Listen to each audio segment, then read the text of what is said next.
Hey, what's going on, guys? This is QD Paintball, and today we're going to be taking a quick look at the Spire IR.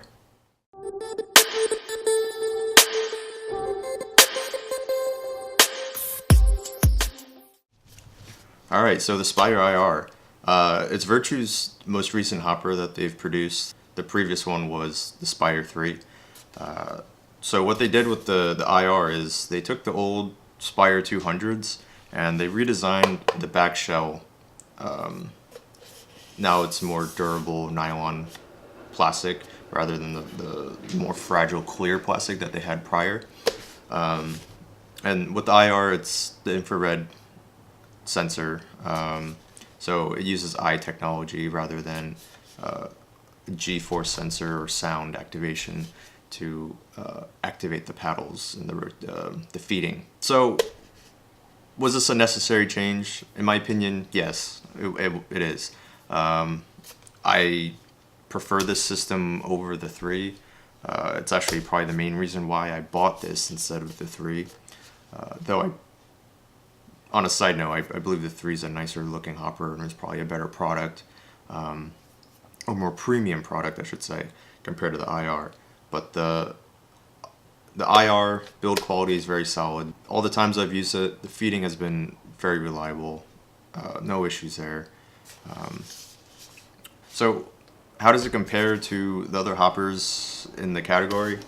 So we have, I guess, the VSL, which is probably one of the cheapest hoppers in this category. Kind of doing like the squeeze test. Actually surprisingly solid. There's really no flex at all with the VSL either.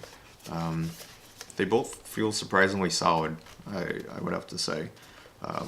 Obviously the speed feed on the VSL is lacking compared to the IR. And the TFX2, also very solid option.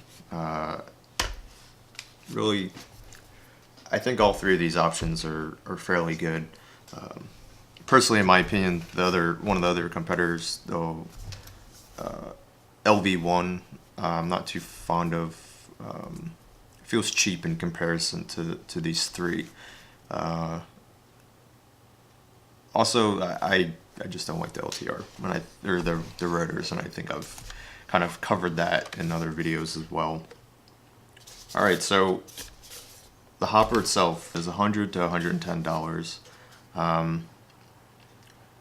I bought all the upgrades for this thing. I have the N-Charge battery, the speed feed, and the ramp also. So let's talk about the speed feed. Virtue's definitely been known for their crown speed feeds for quite a while now. They're definitely the most premium and expensive speed feeds on the market, coming out at like $40, which in my opinion is kind of insane. With the IR and the 3, they have a quick release system, which is a simple button, kind of similar to the TFX, with the way the speed feed kind of comes off with the slip of a button.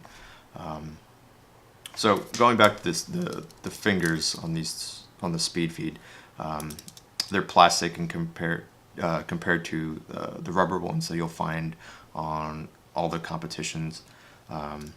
They have a much more mechanical connection, spring loaded, compared to rubber kind of deflecting and wanting to return back to its normal position. So the paint retention is very strong because it's a more mechanical. It's more mechanical in its ability to kind of resist flexing. So it's a nice design. I don't know if it's $40 worth, but it's just what it is. I mean, the one poor thing about the design of plastic speed feed fingers is they can be broken off. Now, granted, they can also be replaced, but you don't have to worry about these fingers breaking off if you get shot in the lid. I've witnessed it several times, these getting broken off, and it just happens as part of paintball. So the removal and replacement of the fingers is fairly simple. kind of similar to the release of the Speedfeed to the loader. You push down on the little clip here and the fingers come right off. Nice and simple. So definitely a premium design from Virtue. So reliability, perfect. There's no complaints here. The ramp, I've only used it with the ramp. I've never really had any issues shooting and kind of needing to readjust and joggle the hopper to get paint to fall back into the feed tray. One of the things that Virtue touts is that this thing will never jam, and I actually believe that. With the way the tray is designed, you can literally stick your finger in front of the paddles and the fingers are flexible enough to just move out of the way.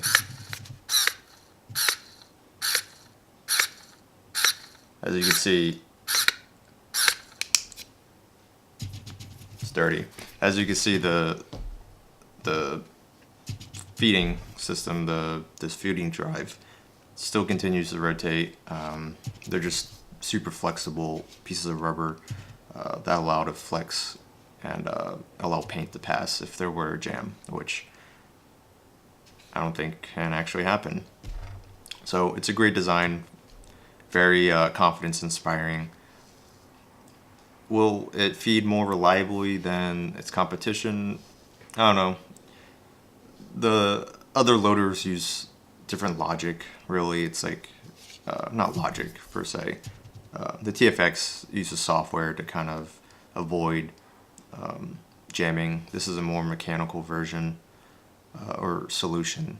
The VSL is kind of similar, using a mechanical solution where instead of pushing paintballs, it's more persuading the paintballs. Kind of similar to this, since the paddles are so flexible. So how does the weight of the Spire IR compare to the competition? So the Spire comes in at the lightest, all of these containing batteries, their speed feeds, and the VSL with its extension shell. The IR came in at 484 grams, the VSL at 487 grams, and the TFX at 506 grams. So with weight capacity in mind, I of course had to test out the ball capacity. If you guys are familiar with my older videos, you know it's a point of contention with me. I hate how manufacturers always state how their loaders can hold 200 balls. In reality, they can't. It's just blatant lying. Just like the TFX2 is rated for 200 balls, but in my last video, as we saw, it was only able to hold 170 balls. The TFX1 was able to hold 180. The VSL came in at 183 without the ramp, 170-ish with the ramp. With its high capacity extension, it came in at 250, which is pretty good. Obviously not as big as Spire's biggest 280s or anything, of course, but 250s is respectable. So I was doing the counting for the Spire, and I was thinking there's no possible way this could fit 200. Still counting. And as I'm counting, it's getting closer and closer, and 96, legit 97, 98, the last ball was the 200th ball. 100. So this Spire has a legit capacity of 200 balls. Hallelujah. So yeah, that's pretty impressive for having a very similar form compared to its competition. It's got 20 to 30 balls more in comparison. So I'm pretty happy with that. So final thoughts on the Spire are I think I'm stating the obvious here, where I'm saying that it's definitely the best loader in its price category. certainly it's one of the higher ones at $110. With the Speedfeed, it's $150, $155, which is a bit pricey and kind of puts it in this price range of the TFX2, which now comes with the Speedfeed as well now. So, in my opinion, you probably have these loaders kind of competing with each other. I would say there's a more clear, definitive separation between the 3 and the IR. Personally, I don't need all the extra features of the 3, like the light sensor, which is useless because when you're actually holding the gun properly, you can't even see the lights telling you that you're running out of paint. So it's just, that's something that's kind of useless to me. I don't need Bluetooth, it's just whatever. So the bare bones Spire IR is definitely the way to go. If you're comparing it, cross-shopping it with the TFX2, if you like the look of the TFX2 better than the IR, you'll be happy with this. I mean, they're pretty comparable. But for me, I will stick with the IR. I'll probably end up selling the TFX and actually end up keeping the VSL just because I like having the ability to have an extended hopper. So yeah, those are my thoughts on the Spire IR. Thanks for watching, guys. Hey guys, if you got this far, I just want to say thank you for watching the video. I really appreciate it. If you guys have any questions or comments, please comment down below in the comment section.